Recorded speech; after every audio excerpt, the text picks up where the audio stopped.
Kontestasi politik Pilkada 2024 memberikan banyak kejutan dengan terjadinya pergeseran kekuatan dukungan pada beberapa wilayah. Salah satunya yang menarik di Pilkada Jawa Tengah, di mana Andika Perkasa Hendra Prihadi, calon yang diusung PDIP, dari hasil hitung cepat sementara kalah dari Ahmad Mufitas Yassin yang diusung oleh Kim Plus. Ketua DPP PDIP Deddy Sitorus bilang kalau saat ini Jawa Tengah bukan lagi disebut kandang banteng, melainkan kandang bansos dan partai coklat. PDIP meyakini meski suara PDIP di Jawa Tengah khususnya persentase suara Andika Hendi kalah dibanding Ahmad Mufitas Yassin, namun pemilih banteng masih tetap setia dengan PDIP. Dan jika saudara-saudara bertanya, apakah Jawa Tengah bukan lagi kandang banteng? Ya, dalam arti pemilihan gubernur.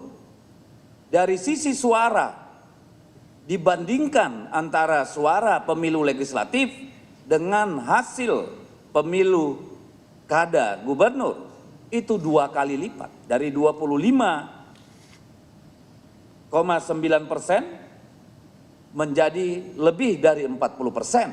Apakah masih kandang banteng? Yes. Pemilih kami masih tetap setia, bahkan bertambah. Kami memenangkan DKI Jakarta. Jadi dari Jawa Tengah, PDI Perjuangan kandangnya sekarang di ibu kota Jakarta. Sementara Presiden ke-7 RI Joko Widodo merespon anggapan berhasil membobol kandang banteng di Jawa Tengah. Sementara soal kalahnya Ridwan Kamil di Pilgub Jakarta versi hitung cepat, ia minta ditanyakan langsung ke RK. Jokowi menambahkan, jika ada kecurangan, Jokowi minta dibuktikan saja dan laporkan ke Bawaslu atau MK supaya bisa dibuktikan. Disebut Bapak yang membelakangi Pak. Dibuktikan saja, jangan hanya tuduhan-tuduhan, karena kan ada dilaporkan saja ke Bawaslu, kan ada mekanismenya, atau dibawa ke MK, kan ada mekanismenya. Ya. Pak, tanggapan di Jateng soal Bapak dianggap bertanya jebol kandang banteng, gimana Pak tanggapannya Pak? Oh, saya nggak Pak RK kalah di Jakarta, padahal Bapak sudah ke Jakarta, ada imbauan atau terima aja nih Pak RK kalah Pak? tanyakan ke Pak RK. Berdasarkan hasil hitung cepat Litbang Kompas, Pilkada Jawa Tengah suara Ahmad Mufitas Yassin meraih suara 59,30%, unggul dari Andika Perkasa Hendi dengan perolehan 40,70%. Sedangkan di Pilkada Jakarta, pasangan Pramono Rano yang diusung PDIP unggul dengan perolehan suara 49,49% dibanding pasangan Ridwan Kamil Suswono yang meraih suara 40,02%. Meski penghitungan resmi oleh KPU masih terus berlangsung di sejumlah daerah, publik berharap hasil penghitungan suara Pilkada serentak berjalan jujur dan adil. Tim Liputan Kompas TV. Saudara, hasil hitung cepat sementara di Pilkada Jawa Tengah, suara minor diperoleh Andika Perkasa Hendra Prihadi ketimbang Ahmad Lutfi Taj Yassin. Meski di kandang banteng, sementara suara PDIP justru tumbang. Namun suara PDIP dari hasil hitung cepat justru unggul di Pilkada Jakarta yang menempatkan suara Pramono Rano sementara unggul dibanding Ridwan Kamil Suswono. Apa sebenarnya yang mempengaruhi? Benarkah faktor Megawati dan Jokowi masih menjadi penentu peta dukungan di dua wilayah ini? Kita bahas hari ini dengan sejumlah narasumber yang hadir melalui sambungan Zoom. Ada politisi PDI Perjuangan yang juga anggota DPR Arya Bima. Selamat pagi Mas Arya. Dan juga politisi Golkar Nurdin Halid. Selamat pagi Pak Nurdin. Selamat Dan pagi. Assalamualaikum warahmatullahi wabarakatuh. Waalaikumsalam. Dan yang terakhir pakar komunikasi politik UIN Syarif Hidayatullah Jakarta sekaligus Direktur Eksekutif The Political Literacy Institute, Gun-Gun Herianto. Selamat pagi Mas Gun-Gun. Selamat pagi. Assalamualaikum. Mas, ini selamat pagi Bapak-Bapak. Ini dinamika politik hari ini begitu menarik melihat yang satunya kandang banteng di Jawa Tengah harus sesuai dengan unggul cepat yang masih sampai saat ini. Itu kemenangan atau keunggulan diperoleh oleh Ahmad Lutfi Taj Yassin, sedangkan PDIP unggul di Jakarta. Pertanyaannya, apakah betul sebenarnya Jokowi ini adalah ujian dari seorang Megawati Soekarno Putri? Sebelum sampai situ saya ingin ke Mas Arya dulu. Mas Arya, ini meski masih hitung cepat, namun suara Andika Hendi justru kalah dari Lutfi Tachiasin di Jawa Tengah. Ini analisa Anda seperti apa? Analisa dari kami, saya melihat cara berpikirnya tidak seperti yang kita angkat pada pagi hari ini ya. Tradisi dari PDI Perjuangan sebenarnya begini, melihat konsepsi kenapa sih kita itu ada pilkada secara langsung yang dipilih oleh rakyat. Kita nggak bisa melepaskan bahwa pilkada yang langsung dipilih rakyat itu adalah akibat konsepsi dari sentralisasi di zaman Orde Baru ke zaman Reformasi menjadi desentralisasi, menjadi otonomi daerah.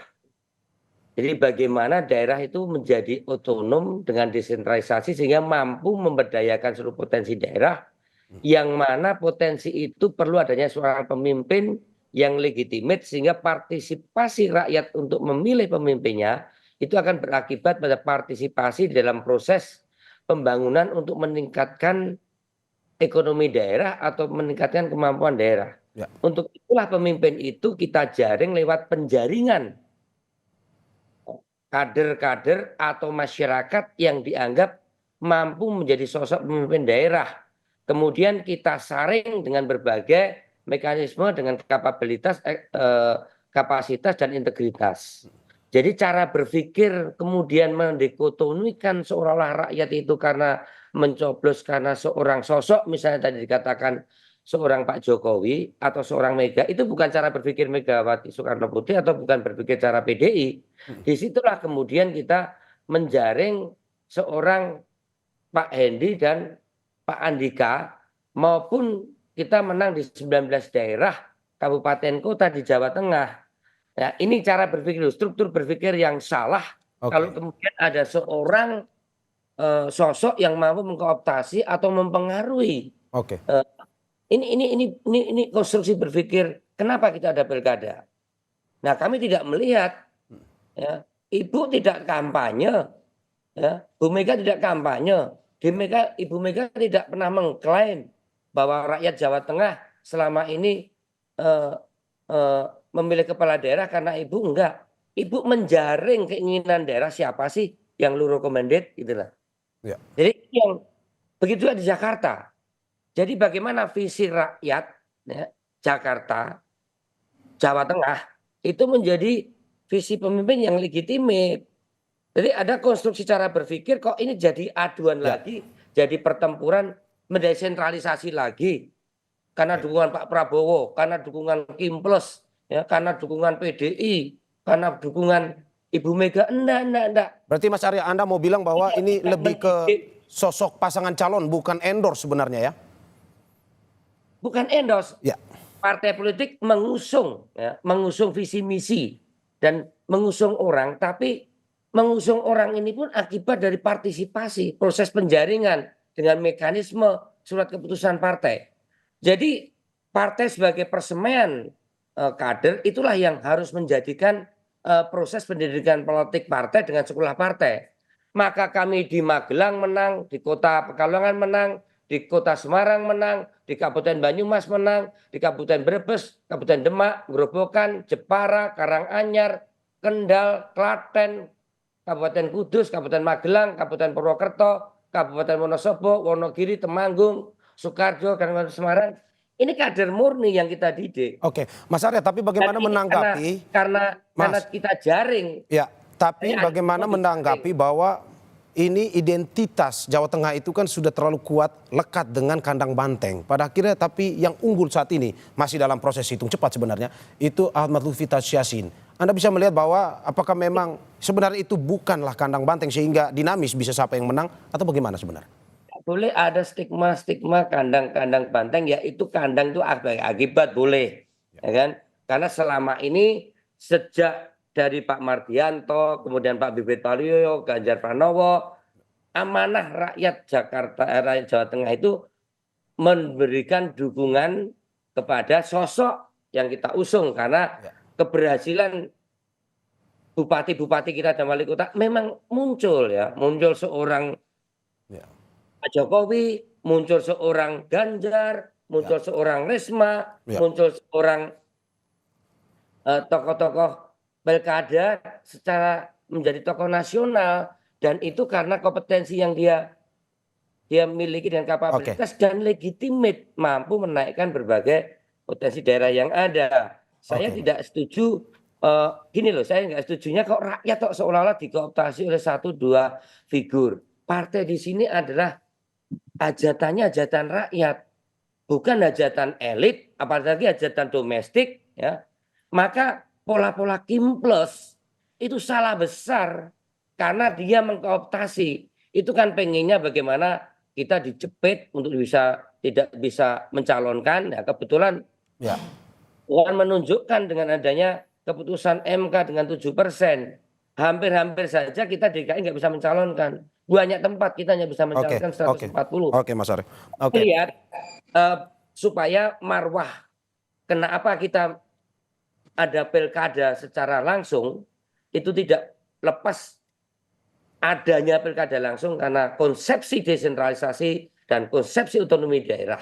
Disitulah partai politik mendidik kader-kadernya supaya rakyat mempunyai pemimpin yang legitimate. Kalau partai tidak memaksimalkan potensi membangun kader yang prudent, gagal kita ini nanti setiap pilkada yang berlangsung. Apalagi isu yang muncul adalah isu-isu elit, isu-isu dukungan 2 presiden, 7 partai, bukan itu. Oke. Oke, Mas Arief. Nah, silakan pilih. Saya kira itu. Ya. Mas Nurdin, ini kata Mas Arya bukan karena endorse seorang Jokowi Ahmad Lutfi Tadsyasin unggul di Jawa Tengah. Apakah seperti itu atau bagaimana tanggapan Anda? Ya, dari sisi konstruktif berpikir, saya sependapat dengan Mas Arya bahwa pilkada itu memilih orang, ya bukan memilih partai. Dan pilkada, pilpres itu terkadang tidak linear dengan pileg gitu. Jadi tidak bisa kita katakan bahwa di sebuah daerah ketika ada pemenang pileg di situ, misalnya Jawa Tengah pemenangnya adalah PDIP. Kemudian sudah katakan ketika ada pileg maupun pilpres kemudian kalah, kemudian kita harus mengatakan bahwa itu adalah kandangnya PDIP kemudian kalah. Tidak seperti itu karena pileg pilpres itu tidak linear, terkadang tidak linear dan hampir semuanya tidak linear. Jangankan pilkada dengan pileg misalnya, di sebuah daerah saja pileg saja antara kabupaten, provinsi dan pusat itu tidak linear. Terkadang kabupaten lebih besar suaranya atau pusat lebih besar suaranya padahal sama-sama dari satu partai. Nah oleh karena itu saya setuju konstruksi berpikir kita bahwa tidak boleh kita mengatakan bahwa kekalahan seorang calon di sebuah daerah di mana daerah itu dimenangkan pileg sebuah partai kemudian kita katakan bahwa dia kalah di kandangnya. Itu tidak betul sekali cara berpikir seperti itu. Kenapa? Karena partai sekarang ini itu hanya bukan hanya tapi itu kebanyakan sekarang partai itu hanya mencalonkan atau sebagai sebuah kendaraan dalam untuk karena itu persyaratan. Oleh karena itu sistem kita juga harus ditinjau ke depan agar supaya cara berpikir seperti itu tidak menditokotomi daripada rakyat. Nah, pemilihan di Jawa Tengah, pilkada di Jawa Tengah, memang faktor tokoh di semua daerah itu pasti ada pengaruh. Faktor tokoh itu bisa kita lihat di semua survei. Tetapi faktor tokoh itu tidak menjadi dominan atau tidak merupakan penentu utama. Masih banyak faktor-faktor lain. Nah, oleh karena itu maka faktor yang paling menentukan sebenarnya faktor figur, ya, figur dari sebuah calon dari sebuah partai. Dari samping itu kemudian instrumen partai ketika bergerak secara maksimal itu juga menjadi salah satu faktor penentu. Kemudian ada tokoh yang mengendorse itu juga menjadi salah satu faktor, tapi bukan faktor utama. Oleh karena itu tidak bisa kita identikan bahwa ketika seorang calon dikalahkan kemudian di belakangnya ada tokoh yang mengendorse kemudian diidentikan dengan tokohnya. Misalnya DKI, kalau linear pemilihan legislatif atau tokoh-tokoh yang mendukung pastilah Ridwan Kamil menang karena didukung oleh 11 atau 12 partai, di mana partai itu juga memenangkan dan PDIP sendirian atau hanya ada dalam hal anggota DPRD, PDIP itu sendirian hanya dibantu dengan Partai Umat kalau nggak salah dengan partai apa lagi satu, tapi itu tidak ada kursi di parlemen. Ini fakta menunjukkan bahwa itu sangat tidak identik dengan tidak linear antara pemilihan pileg dengan pilpres.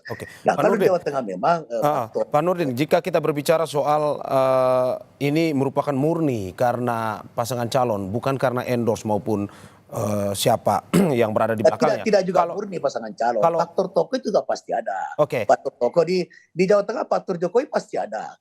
Pertanyaan saya pasti ada, tapi bukan penentu utama Kemudian faktor kekalahan PDP, misalnya faktor PDP bukan PDP yang kalah sebetulnya, adalah kader PDP atau yang dicalonkan oleh PDP. Bukan PDP yang kalah, Ya. ada calonkan PDP. Keliru kita kalau mengatakan bahwa PDP kalah di kandangnya, itu keliru besar dan bukan kekalahan Bu Mega. Betul Pak Mas Arya, Bu Mega tidak turun kampanye. Di DKI misalnya, Pak Jokowi juga tidak turun kampanye secara langsung, Pak Prabowo tidak turun secara kampanye langsung. Jadi tidak bisa kita mengatakan bahwa yang mengendorse seorang calon kemudian dia ikut kalah ketika kalah atau ikut memenangkan. Kalau ikut memenangkan ya pasti, tapi tidak menjadi penentu utama begitu. Ya, tapi pertanyaan saya, apakah kalau kita bilang bahwa lebih besar bahwa ini karena pengaruh paslonnya sendiri, pasangan calonnya sendiri, apakah kita bisa bilang bahwa pasangan Ahmad Lutfi Tads Yassin ini lebih disukai ataupun dicintai masyarakat Jawa Tengah ketimbang yang diusung oleh PDIP? Ya, itu adalah sebuah fakta. Kita tidak menafikan bahwa Pak Ahmad Lutfi menjadi Kapolda di Jawa Tengah itu bertadi bahwa secara keseharian ketika itu beliau sangat dikenal, kemudian dia kinerjanya tidak mengecilkan Pak Andika. Saya kenal baik, beliau adalah pemimpin yang juga sangat berpengalaman. Tetapi kemudian ketika dia bersosialisasi di Jawa Tengah itu agak terlambat, hanya beberapa bulan misalnya bekerja di Jawa Tengah. Sementara Pak Ahmad Lutfi itu sudah punya modal sosial ketika dia menjadi Kapolda, sudah bersentuhan dengan emosional masyarakat Jawa Tengah, di samping daripada yang mendukung, daripada itu kemudian pasangannya juga adalah memang sudah waktu menjadi wagub tentu sudah sangat bersosialisasi, sudah dikenal dan kemudian sudah memiliki modal sosial di Jawa Tengah. Itu salah satu faktor yang membuat mereka bisa memenangkan di Jawa Tengah dibandingkan dengan waktu bekerja daripada Pak Andika itu sangat singkat sekali, sehingga sosialisasi atau track record khusus di Jawa Tengah beliau tidak kemudian menjadikan masyarakat Jawa Tengah simpatik atau memilih daripada Pak Andika. Dan ini bisa dilihat dari surveinya seperti itu. Oke, saya ke Mas Gun-Gun. Mas Gun-Gun, ini menarik pagi ini melihat bahwa ketika kita ingin membawa ke ini endorse dari Megawati atau endorse dari Jokowi, ternyata banyak yang mengatakan kalau misalkan ini karena pasangan calonnya sebenarnya ketertarikan itu. Dari tanggapan Anda sebagaimana? Bahwa ini ada Jokowi sendiri ingin mengendorse karena ingin Ahmad Lutfi Tads Yassin menang, tetapi juga PDIP identik dengan kandang banteng di Jawa Tengah. Tanggapan Anda bagaimana? Memang tidak ada faktor tunggal ya dalam kontestasi elektoral, selalu perpaduan banyak faktor. Dan kita terlalu oversimplikatif kalau menyimpulkan kalahnya pasangan PDI Perjuangan, Pak Andika dan pasangannya di Jateng itu sebagai runtuhnya kandang banteng. Ini oversimplikatif. Kenapa? Karena kalau kita lihat misalnya perolehan PDI Perjuangan di Pileg ya 25, sekian itu dengan perolehan kemarin suara Pak Andika, artinya saya melihat ya salah satu indikator party ID PDI Perjuangan itu masih bertahan kuat. Tentu ada insentif elektoral lainnya. Jadi faktor pertama yaitu kita lihat perolehan suara Pak Andika, kemudian yang kedua sebaran pilkada di tingkat kabupaten kota. Ini masih menunjukkan bahwa PDI Perjuangan sebenarnya punya basis yang kuat di Jawa Tengah. Tetapi pertanyaannya kenapa kemudian kalah? Ini tentu ada beberapa faktor yang bisa menjelaskan. Paling tidak ada 3 yang utama ya. Tentu banyak faktor tetapi 3 yang utama. Pertama tentu adalah pilihan pasangan menyangkut segmenting. Kenapa? Karena saya lihat pasangan nasionalis dengan basis santri itu menjadi penting ya. Sebelumnya juga kan di kontestasi pilkada Jateng seperti Pak Ganjar dengan Gus Yassin itu merepresentasikan itu. Nah kemarin ceruk itu tidak begitu optimal dipakai oleh pasangan PDI Perjuangan karena basis kelompok santrinya melemah begitu ya. Kemudian yang kedua, soal betul endorsement politik itu bisa menjadi insentif elektoral, terutama reference power atau kekuatan rujukan yang masih punya tingkat penerimaan baik di basis pemilih. Kemudian yang ketiga tentu adalah basis struktur pemenangan mulai dari partai sampai relawan. Salah satu yang kemudian tadi saya highlight juga dan saya setujui dari Pak Nurdin, yaitu soal memang ada stat yang cukup terlambat gitu dari pasangan Pak Andika pada saat deklarasi, melihat ya intensnya Pak Lutfi dengan jabatan sebelumnya itu melakukan penetrasi ke basis-basis pemilih di Jawa Tengah. Memang 3+1 tadi ya menyangkut waktu menjadi 4 faktor utama dalam bacaan saya yang menyebabkan kemudian pasangan Pak Lutfi itu unggul dari Pak Andika dalam hitungan cepat ya. Sementara oleh karena itu kita juga kemudian mengatakan bahwa faktor-faktor ini adalah faktor-faktor determinan yang tentu saja kalau kita lihat rinciannya di bawah akan lebih kompleks lagi. Tetapi bahwa ini bisa kemudian menjadi simpulan sementara ya, hipotesis bahwa kemenangan Pak Ahmad Lutfi itu kemenangan strategik ya dalam konteks pertarungan elektoral, tetapi tidak bisa kemudian disimplifikasi bahwa PD Perjuangan kalah dalam konteks sebagai basis ya. Dan itu penting menurut saya. Berbeda Berarti Mas dengan Gun-Gun, Jakarta. menurut Anda basis PDIP masih begitu besar di Jawa Tengah walaupun kalah dalam Pilgub Jateng ini? Saya lihat kalau kita lihat beragam misalnya data dari exit poll ya, menunjukkan bahwa basis party ID di PDI Perjuangan di Jawa Tengah itu masih kental ya, dan basis-basis utama PDI Perjuangan juga masih menurut saya masih satu garis gitu ya dengan keputusan partai untuk mendorong Pak Andika. Nah, artinya memang kekalahannya adalah pada penetrasi ke basis pemilih baru yang di luar PDI Perjuangan gitu. Representasi pasangan itu memang menjadi penting terutama dalam silang komposisi ya. Contoh misalnya kalau satu kolam gitu memang agak susah ketika misalnya memang basis pemenangan terutama di struktur partai sudah optimal, tetapi kemudian di luar partai butuh juga kan basis-basis sosiologisnya, ya basis psikologisnya yang kemudian bisa mengakumulasi kemenangan di luar apa yang sudah dilakukan oleh basis struktur partai dan relawan begitu. Oke. Mas Gun-Gun, ini menarik bahwa pada akhirnya Jawa Tengah walaupun Pilgub saat ini yang unggul bukan dari PDIP tetapi basis PDIP masih terjaga betul di Jawa Tengah. Dari Jawa Tengah kita terbang ke Jakarta, tetapi sebelum kita membahas Jakarta dan dinamikanya, kita saksikan jeda berikut ini.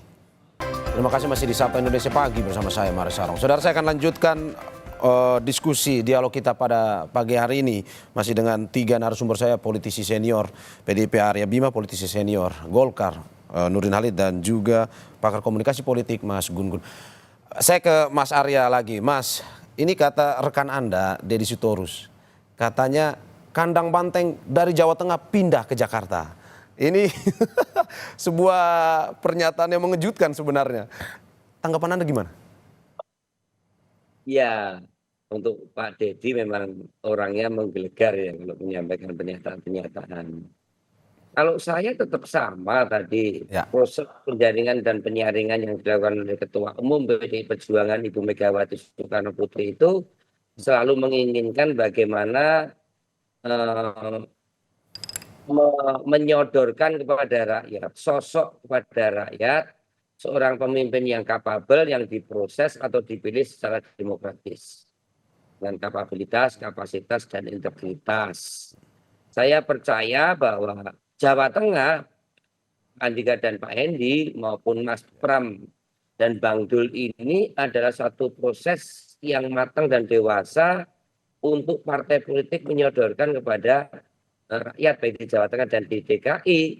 Jadi saya melihat kemenangan di DKI ini karena memang yang pertama sosoknya memang pas antara Mas Pram dan Bang Dul ini dan tidak memaksakan visi misinya, visi pemimpin atau visi dia ke rakyat, tapi visi rakyat ke seorang pemimpin yang kita usung dengan Jakarta menyala. Saya ada variabel-variabel lain betul secara sosiologis tadi, tapi sehebat apapun supporting atau dukungan, kalau kapabilitas, kapasitas, integritasnya itu tidak memenuhi prasyarat objektif yang ada, kondisi subjektif tidak ketemu dengan kondisi objektif, nggak akan bisa, apalagi sangat rasional di Jakarta. Kemudian juga faktor-faktor penentu yang lainnya, terutama netralitas dari instrumen-instrumen aparat ini di Jakarta betul-betul harus saya apresiasi kepada TNI, kepada Polri, kepada ASN ya. Ini cenderung lebih pada posisi memfasilitasi untuk rakyat itu berhajatan dengan pesta demokrasi sehingga tidak ada satu hambatan-hambatan untuk memilih. Kemudian tidak ada hal yang terkait dengan pemilihan wali kota. Ya, Jawa Tengah itu benar tadi Pak Nurdin Halid, tidak linear antara Pilgub dan Pilgub, sehingga sosialisasi selama 3 bulan yang dilakukan oleh Pak Andika dan Pak Endi ini kurang nendang karena di bawah di kabupaten dan kota itu terjadi cross cutting affiliation, kampanye yang sebenarnya di Jawa Tengah itu lebih rasa pemilihan bupati dan wali kota ya daripada Pilgub. Kalau di Jakarta ini benar-benar rasa Pilgub. Ya. Suasana kebatinan pemilihan itu pemilihan gubernur. Kalau di Jawa Tengah kita mensosialisasikan waktu yang panjang, belum ada kendala-kendala keterlibatan berbagai kepala desa terutama, itu mempengaruhi bagaimana sosialisasi ini terhambat. Saya kira itu menurut saya PDI Perjuangan Ibu Megawati berusaha visi misi rakyat atau pemimpin yang kapabel ini dikeluarkan seorang sosok Mas Bram dan Bang Dul. Sedangkan Pak Ridwan Kamil kan dipersiapkan waktu itu kan mau menjepit PDI Perjuangan untuk tidak bisa mencalonkan ya. Dengan kita tidak punya 20% untuk bisa mengusung, kemudian PKS ditarik ke Kim Plus dengan memberikan apresiasi Mas Suswono menjadi wakilnya Mas Ridwan Kamil, kita tidak bisa mencalonkan. Jadi Kim Plus dengan Mas Ridwan Kamil dan Mas Suswono itu dipersiapkan dengan tidak ada lawan. Karena kotak kosong takut kalah karena waktu itu mungkin diperhitungkan ada Mas Anies dan PDI Perjuangan, maka dibuatlah calon kedua yang akhirnya putusan MK berubah. Sehingga Ridwan Kamil ini kan kalau mau jujur tinggal tidur saja di Jawa Barat menang. Maka dibawa ke Jakarta ya sangat masuk akal kalau Mas Ridwan Kamil ini kalah. Kalau dari kapasitas mungkin sangat mampu, tapi masalah legitimasi, masalah bagaimana masalah Persija sama Persib Bandung aja itu nggak selesai diselesaikan oleh Mas Ridwan Kamil untuk memberikan narasi pada masyarakat Jakarta. Berarti Mas Arya, Anda mau bilang bahwa pasangan Pram Rano ini sebenarnya bisa menang muda lawan Ridwan Kamil, RK Suswono. Kalau dari Anda mengatakan bahwa legitimasinya sebenarnya belum teruji sebenarnya. Legitimasi di Jakarta ya memang sosok seorang Mas Pram Bang Dul atau Mama Sidul ini sangat Betawi banget, sedangkan sosok Mas Pram yo sangat Jawani gitu. Kalau saya lihat jumlah suaranya kan jumlah suara antara etnis Jawa dan etnis Betawi ya, walaupun saya tidak bicara parameter primordial, tetapi bagaimana partisipasi proses mencoblos kemarin jumlah kursi 50,05% di atas 50% plus 1 ini data primer yang ada di Sirekap KPU, menurut saya adalah sosok yang mungkin merepresentasikan etnis Jawa dan etnis Betawi bersama etnis Minang, etnis Sumatera, yang saya melihat Mas Pram dan Dul lebih behavior politiknya lebih bisa diterima dengan berbagai keragaman etnis yang sangat plural di Jakarta. Oke. Mas Arya, Mas Nurdin, kita menarik ini bahwa mengatakan bahwa Pram Rano ini punya kesempatan menang besar sebenarnya versus Ridho, pasangan Ridho. Ini tanpa embel-embel endorse sekalipun dari Pak Jokowi ini bisa menang juga sebenarnya. Pun juga ada endorse pun ini akhirnya unggul versi quick count. Dari tanggapan Anda sendiri bagaimana? Apakah memang kurang mungkin karena Jokowi diketahui hanya 1 kali datang ke Jakarta untuk mengendorse pasangan Ridho ini? Ya, kalau kita melihat ya sebetulnya untuk sementara ya bukan kemenangan, masih keunggulan ya karena belum ada putusan KPU. Jadi sementara keunggulan daripada pasangan Mas Pram dengan Bang Dul itu keunggulan sekarang kalau saya sih tidak menginginkan. Yang menginginkan itu ketika PDIP berani mencalonkan Mas Pram gitu ya.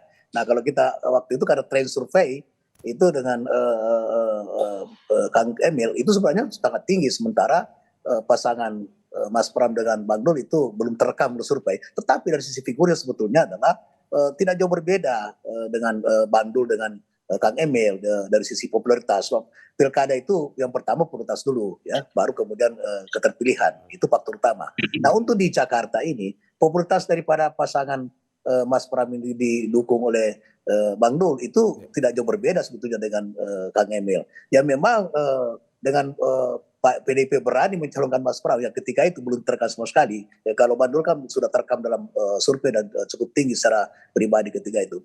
Memang Jakarta tidak bisa disamakan lagi dengan Jawa Tengah. Pertama, pemilih cerdas di Jakarta jauh lebih tinggi daripada di Jawa Tengah. Di Jakarta pemilih cerdas kalau saya 60 sampai 65% itu adalah pemilih cerdas yang memang mampu memilih figur dari sisi kapasitas, kualitas, kredibilitas dan sebagainya.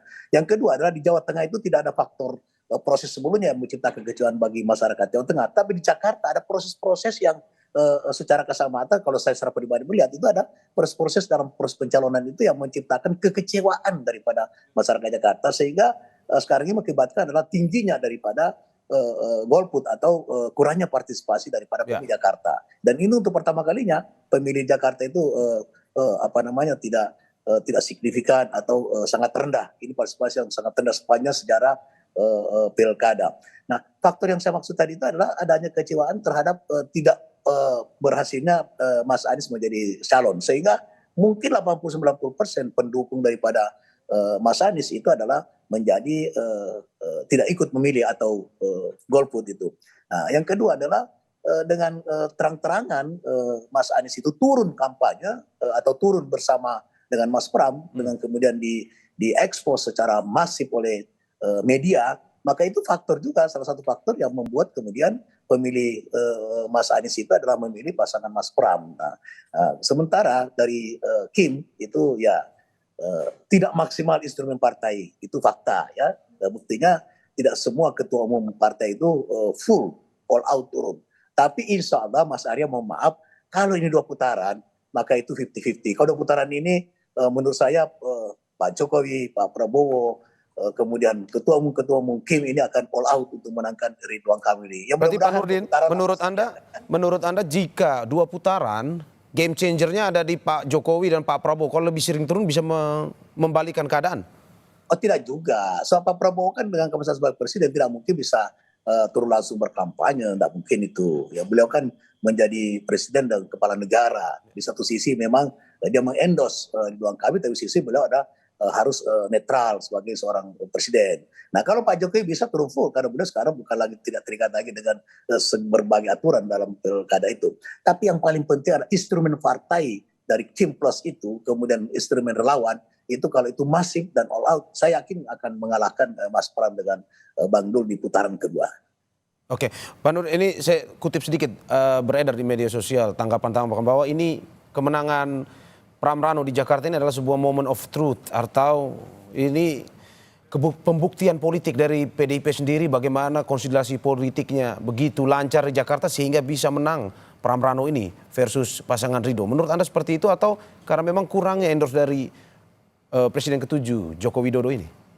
Ya, saya kira memang instrumen partai daripada PDIP itu bergerak masif ya, di samping di-endorse oleh karena saya yakin juga bahwa anggota fraksi PDIP di DKI ya baik DPR RI maupun DKI sendiri itu pasti all out ketika itu. Nah instrumen ini yang bergerak masif dan solid sekali dibanding dengan Kim yang menurut saya bukan tidak solid pendukung tapi kemudian tidak bekerja secara masif karena sangat mengandalkan daripada popularitas kemudian survei daripada Pak Ridwan Kamil sebelum pencalonan itu.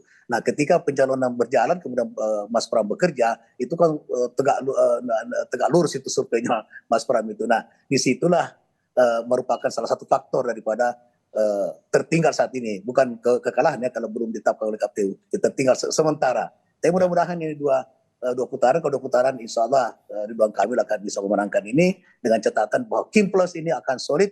Kemudian Pak Jokowi juga turun karena Karena memang kalau dibandingkan itu saya katakan tadi tidak linear. Ketika Pilpres kemarin Pak Prabowo itu kan menang tipis melawan Mas Anies. Itu menang tipis itu. Sehingga dari sisi kehendak masyarakat itu memang faktor calon ini juga sangat-sangat menentukan, bukan faktor utama daripada yang mengendorse baik Pak Jokowi maupun yang lainnya. Nah, oleh karena itu maka ketika 2 putaran Kim plus ini dengan seluruh instrumennya itu harus all out, ditambah dengan seluruh anggota praksi dari Kim itu juga harus turun all out, ditambah dengan relawan dan Projo juga harus bergerak karena Projo kan mendukung Pak Ridwan Kamil ya. Kalau Projo juga bergerak cepat maka 3 komponen ini ketika solid kemudian masif maka insya Allah putaran kedua pasangan Ridwan Kamil itu bisa memenangkan ini. Ya, oke.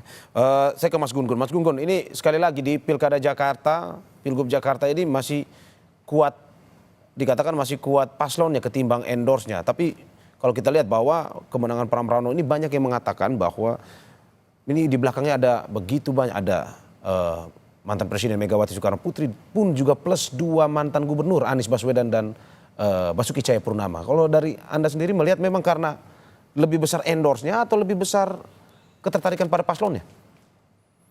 Oke, ini menunjukkan bahwa pilkada di tiap daerah itu punya dinamikanya sendiri-sendiri ya. Itu penting menjadi catatan. Untuk Jakarta, saya lihat resonansi pasca pilpres itu masih kuat ya. Gaung ya maksud saya dari dampak pertarungan pilpres, terutama narasi soal keberlanjutan dan perubahan. Di mana sosok misalnya yang kemudian menghendaki perubahan itu kan mengalami yang disebut dan cognitive dissonance atau keberbedaan dari apa yang dipikirkan dengan yang dirasakan pada saat proses kandidasi. Misalnya ketidakmunculan sosok yang diharapkan itu kemudian menjadi faktor penting berlabuhnya suara mereka yang tidak terakomodir itu ke siapa. Dan di sini kita melihat bahwa ada yang disebut dengan kejelian dari pasangan Pramono dengan Mas Rano dengan Bang Dul ya Rano Karno itu untuk kemudian penetrasi ke basis pemilih yang tadi tidak terwadahi.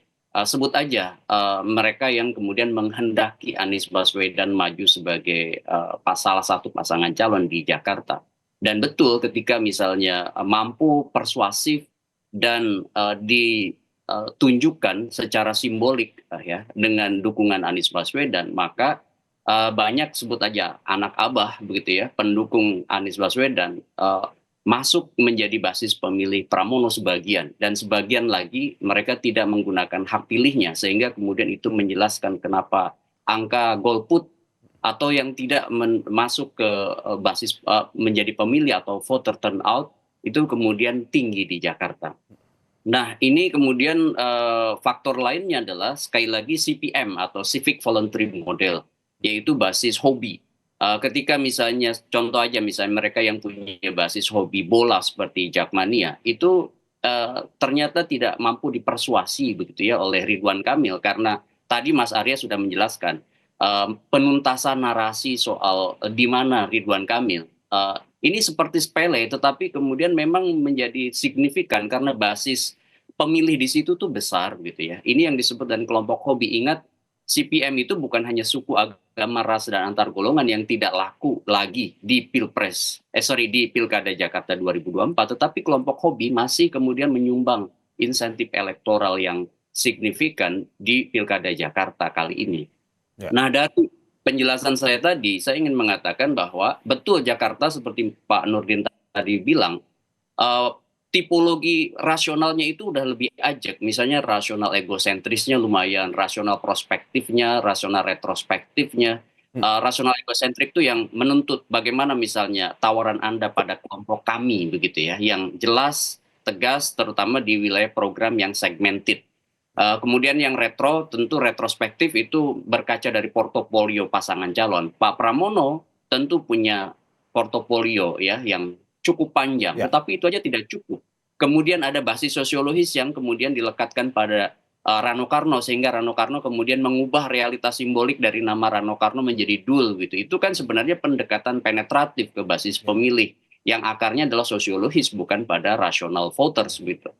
Kemudian faktor lain adalah tentu ya bekerjanya pendekatan-pendekatan seperti psikologis ya, bagaimana misalnya seperti Pak Nurdin tadi bilang, Kim ya bekerja, tetapi kita lihat juga beberapa basis di Kim yang memudar juga, seperti misalnya basis PKS tidak seluruhnya all out bisa memilih Ridwan Kamil begitu, Ya. tetapi yang biasanya itu Jakarta ketika misalnya PKS itu mendeklar kandidat, maka basis kekuatan partainya solid mendukung apa yang kemudian dideklarasikan oleh partai. Tapi kali ini cukup berbeda gitu. Banyak basis akar rumput PKS yang tetap memilih pasangan lain gitu. Oke. Saya ke Mas Arya, ini menarik juga bahwa Pilkada Jakarta, Pilkada Jawa Tengah memberikan sebuah ini fenomena politik yang baru. Tetapi banyak opini di media massa terkait dengan pilkada ini yang bertanya sebenarnya, Mas Arya, apakah betul di pilkada kali ini Jokowi adalah ujian dari Ibu Megawati Soekarno Putri? Ya mau ujian mau tidak, tapi cara berpikir itu, struktur berpikir itu salah. Ya. Tidak fasilitasi kan pilkada itu diusung oleh partai politik atau independen. Ya.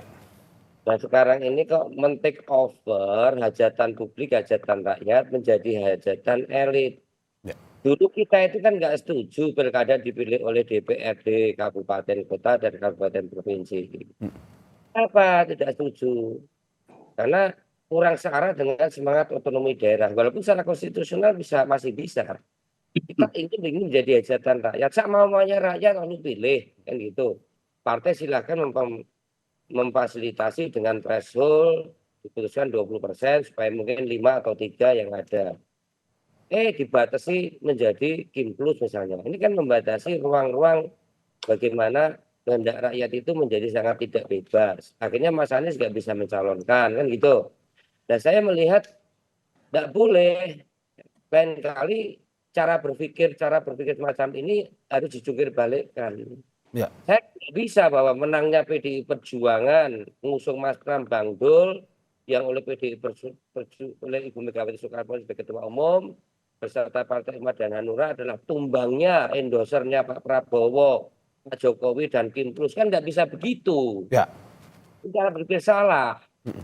Sosoknya tidak laku terjual di masyarakat Jakarta atau Betawi kan begitu.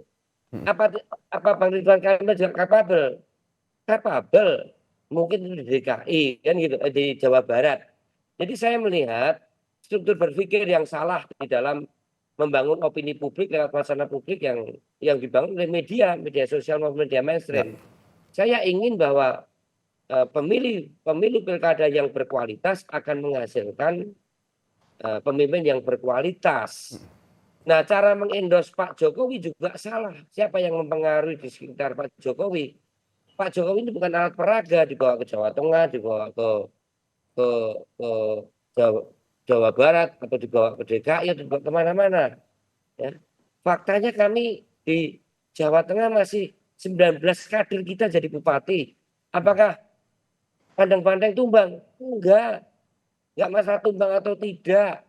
Kebetulan yang kita usung dari PDI Perjuangan itu laku dijual di Jawa Tengah. Dan kita mendapatkan legitimasi waktu itu. Nah kalau yang diusung PDI Perjuangan asal-asalan, nggak kapabel, ya nggak kepilih kan itu. Kebetulan Pak Endi dan Pak Andika dan Pak Sendi ini kita pilih dengan kapasitas dan integritas. Waktunya terlalu pendek dan memang tidak paralel, tidak linear antara pilgub dan pemilihan bupati dan wali kota, sehingga waktu sosialisasi, waktu kampanye kita sangat pendek dan Pak Jokowi mengendorse begitu besar Pak Lutfi, sedangkan masyarakat Jawa Tengah masih banyak di desa-desa yang tahu Pak Jokowi itu adalah PDI Perjuangan, bisa disurvei. Pembantunya di wilayah Grogol, Yukatmi di sana nggak ngerti kalau Pak Jokowi itu sudah pindah dari partai. Masih banyak yang tahu semacam itu. Jadi faktornya sangat kompleks lah. Tapi saya nggak setuju kalau kemudian legitimasi dalam pilkada ini di take over oleh tokoh-tokoh yang ada. Itu tidak mendidik dalam semangat kemandirian, semangat desentralisasi, semangat otonomi. Karena kapabilitas pemimpin yang dipilih oleh rakyat di daerah itu akan mempengaruhi proses bagaimana kemandirian di dalam proses pembangunan 5 tahun ke depan yang dimulai partisipasinya sejak mereka memilih pemimpinnya. Apalagi instrumen saat ini menjadi sangat terdidik, suasananya sangat masih sentralistik sekali, yaitu Pilpres dengan berbagai instrumen manipulatif dan sembakonisasi yang begitu masif. Sembakonisasi, ya. Oke, Mas. Tapi saya di Komisi 2 nanti mungkin juga dengan Pak Nurdin Halid dengan fraksi Partai Golkar. Ya. Akhirnya gimana ya? Pastinya gimana ya supaya Mas Gugun ini bisa merumuskan apakah waktu yang demikian pendek antara Pilpres dan dengan Pileg dan Pilkada ini dilaksanakan dengan tempo yang sesingkat-singkatnya, itu dampak sosiologisnya akan berdampak pada otonomi daerah dan desentralisasi dengan milih pemimpin yang baik enggak? Maka omnibus law tentang pemilu ini perlu kita rumuskan bareng supaya way out-nya ada, bukan mentradisikan yang salah terus-menerus. Ini bisa bahaya ini buat demokrasi itu sendiri, saya kira itu. Saya ke Pak Nurdin, ini terkait dengan walaupun menang di unggul di Jakarta yang di-endorse oleh Pak Jokowi, tapi juga ini di Jawa Tengah unggul, di Jakarta tidak unggul. Kalau dalam arti bahwa kalau Anda melihat bahwa sebenarnya PDIP versus Jokowi atau sebenarnya ini paslon versus paslon? Ya, kita sekali lagi saya katakan bahwa kita tidak bisa mengidentikan kekalahan sebuah calon pilkada kemudian membuat juga yang mengendorse itu harus ikut-ikut menjadi orang yang kalah atau sebaliknya menjadi yang menang. Apalagi kemudian diperhadapkan, saya sangat tidak setuju selalu memperhadapkan antara Pak Jokowi dengan Ibu Mega karena ada perbedaan. Ini beliau sama-sama kader PDIP. Kemudian ada pilihan-pilihan yang berbeda ketika sebuah pencalonan, itu hal yang normal dalam multi partai karena kita membangun demokrasi Indonesia di atas multi partai. Nah, oleh karena itu memang harus ada kolaborasi, harus ada kerjasama. Tetapi kemudian sama sekali kita tidak bisa mendetikan bahwa kekalahan calon di sebuah pilkada kemudian mengidentikan kekalahan daripada mengendosnya karena banyak faktor yang seperti di Jawa Tengah tadi, Mas Ari, saya setuju sekali itu. Tidak berarti bahwa tumbang PDIP di Jawa Tengah tadi digambarkan dengan data yang sangat akurat ya. Pemilihan di kabupaten kota banyak PDIP memenangkan. Nah, kemudian kalau kita lihat hasil pileknya 20%, kemudian hasil dari paslon yang dicalonkan PDIP itu lebih tinggi daripada pileg. Nah, itu pertanda bahwa 25% yang dapat dipilih oleh PDIP, kemudian hasilnya di pilkada lebih tinggi, itu berarti bahwa PDIP itu solid di situ. Nah, kemudian kita mengatakan bahwa Kim itu tidak solid karena kalah dalam atau sementara ini tertinggal di Jawa Tengah. Begitupun di Jakarta karena banyak faktor yang berpengaruh sekali. Nah, kalau dari sistem, saya sebetulnya sangat tidak setuju dengan sistem yang ada sekarang karena ini tidak membuat bangsa ini semakin demokratis dengan pemilih-pemilih cerdas ya. Sekarang yang terjadi ini Mas Arya fakta kita mengalami semua. Mas Arya mengalami, saya mengalami sebagai seorang caleg. Pragmatisme luar biasa. Dan kemarin pileg itu paling brutal sepanjang sejarah. Saya ikut pileg itu 97 Orde Baru saya sudah anggota DPR. 99 era reformasi 2004 saya ikut. Tapi yang kemarin ini luar biasa Mas Arya. Itu sama sekali pragmatisme masyarakat luar biasa dan itu akan membuat moral daripada masyarakat kita itu bukan kemudian bisa mencerahkan demokrasinya tetapi membuat kita ini semua menjadi salah satu sasaran tembak daripada mereka. Oleh karena itu sistem menurut saya harus ditinjau. Pileg menurut saya harus kombinasi antara terbuka dengan tertutup. Kemudian untuk pemilihan langsung cukup pilpres saja pemilihan langsung tapi gubernur dan pilkada kabupaten kota itu serahkan kembali kepada DPR. Memang DPR juga ada pragmatisme tapi tidak sedrastis daripada ketika rakyat yang bisa langsung. Dan ini yang paling penting adalah kita sekarang tidak ada jual partai, program partai, idealisme partai, visi partai itu nggak ada. Itu kita harus jujur mengatakan kita jual dirilah kepada rakyat itu kita dipilih, bukan jual program, bukan dan yang paling penting tidak ada proses pengkaderan. Itu ada pengkaderan, tapi itu tidak membuat daripada SDM itu menjadi diterima oleh masyarakat. Ya buktinya sekarang bisa pindah hari ini ada PDIP, pencalonan besok pindah ke Golkar, itu hal yang lumrah dan dia terpilih. Pindah-pindah ya Pak Nurdin ya, pada akhirnya ya. Kembali dia terpilih, itu sistem kita ini sangat. Pak Nurdin. Dan di Amerika saja tidak dikenal pemilihan langsung, neneknya demokrasi. Amerika tidak mengenal pemilihan langsung gitu. Mana Oke. pernah orang mencoblos Obama, mencoblos Donald Trump, nggak Oke. ada. Dia tetap memilih perwakilan yang akan. Oke, saya sudah menangkap maksud Anda, Pak Nurdin. Kita singkat saja ke Mas Gun-Gun. Terakhir terkait dengan ini endorsement, ada juga ini lebih memilih paslonnya. Ini tanggapannya seperti apa? Singkat aja Mas Gun-Gun. Ya, faktor endorsement atau dalam textbook sering disebut dengan reference power atau kekuatan rujukan itu selalu menjadi satu di antara faktor penting ya, terutama kalau kita lihat kekuatan untuk membangun persepsi publik gitu ya, dan akhirnya kemudian berbuah dua hal. Pertama adalah suara, yang kedua adalah efektivitas power. Itu biasanya dua dalam konteks marketing politik ya, mungkin bisa dibaca reference power itu dalam Gary Mauser. Intinya begini, bahwa kekuatan rujukan itu satu di antara sekian faktor. Dan setiap daerah pasti punya dinamikanya berbeda. Contoh misalnya seperti Jakarta, kebetulan momentumnya itu memberi insentif elektoral lebih pada kelompok yang sebut aja politik asosiatifnya keberlanjutan. Jadi ketika misalnya ada mereka yang ada ceruknya ya, menghendaki suara berbeda, dan suara berbeda itu kemudian bisa dioptimalisasi oleh pasangan Pramono gitu. Sebagian diantaranya menjadi mereka yang tidak menggunakan hak pilihnya. Berbeda dengan di Jawa Tengah, itu tidak kemudian bisa diresonansikan isu itu. Kenapa? Karena faktor-faktor lain lebih menentukan. Ya. Mas Gun, tingkat partisipasi secara nasional kan maksimalnya 60, Mas. Ini faktor apa? Ya, kalau kita lihat. Tapi secara nasional tingkat partisipasi ini sangat rendah. Ya, kalau kita lihat nasional kan partisipasi tinggi, berbeda dengan partisipasi di Jakarta. Nah, ketika misalnya Jakarta itu tentu menjadi satu hal yang harus dibaca dengan dinamikanya. Tetapi kalau di tingkat nasional, isu lagi-lagi ya, isu itu akan ditentukan oleh faktor yang bertarung. Contohnya misalnya figur. Ada nggak pengaruh karena pilkada kabupaten kota yang juga terselenggara di masing-masing provinsi lainnya, Mas? Iya, itu pasti sebaran itu, Mas. Makanya kemudian terjadi yang disebut dengan proses ya, yang kalau kita lihat masing-masing daerah itu akan sangat ditentukan oleh faktor figur yang bertarung. Kalau misalnya faktor figur yang bertarung itu bisa menggait ya dan mengoptimalisasi suara di basis-basisnya, tentu ya itu akan menyumbang juga yang disebut dengan partisipasi. Ditentukan oleh faktor figur yang bertarung ya Mas Gun-Gun ya. Ya, Terima kasih Bapak-bapak, politisi PDIP Arya Bima, politisi senior Golkar Nurdin Halid, dan juga pakar komunikasi politik Gun-Gun Herianto. Terima kasih atas dialognya pagi ini.